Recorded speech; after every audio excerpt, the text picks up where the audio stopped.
আগামী ৩ মাসের জন্য বন্ধ থাকবে উত্তরবঙ্গের সমস্ত জাতীয় উদ্যান এবং অভয়ারণ্য। 15 জুন থেকে 15 সেপ্টেম্বর পর্যন্ত এই গোটা 3 মাস জঙ্গল সাফারি পুরোপুরি বন্ধ থাকবে।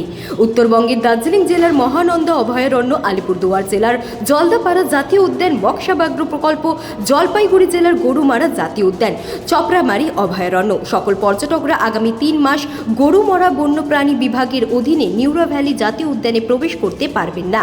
রাজ্যের প্রতিটি বনে একই নিয়ম প্রযোজ্য হবে। এই 3 মাস জঙ্গল সাফারি বন্ধ করার মূল কারণ হলো বছরে এই সময় বন্যপ্রাণীদের প্রজনন মৌসুম। তাই গতকাল বনে পর্যটকদের ভিড় ছিল এবং পর্যটকদের বন্যপ্রাণীর ছবি তুলতে দেখা গেছে।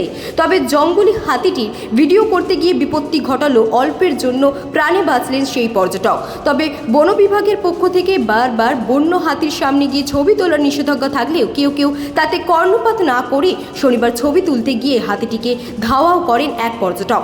ঘটনাটি ঘটেছে জলপাইগুড়ি জেলার মিলনপল্লী এলাকায়। স্থানীয় সূত্রে জানা গেছে, গতকাল বৈকুণ্ঠপুর বনের খাল সড়কের পাড়ে অনেক হাতি দাঁড়িয়েছিল। এই সময় গাড়িতে করে এক পর্যটক যাচ্ছিলেন।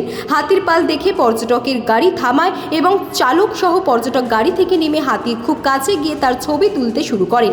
হঠাৎ দলে থাকা একটি হাতি পর্যটককে তাড়া করে।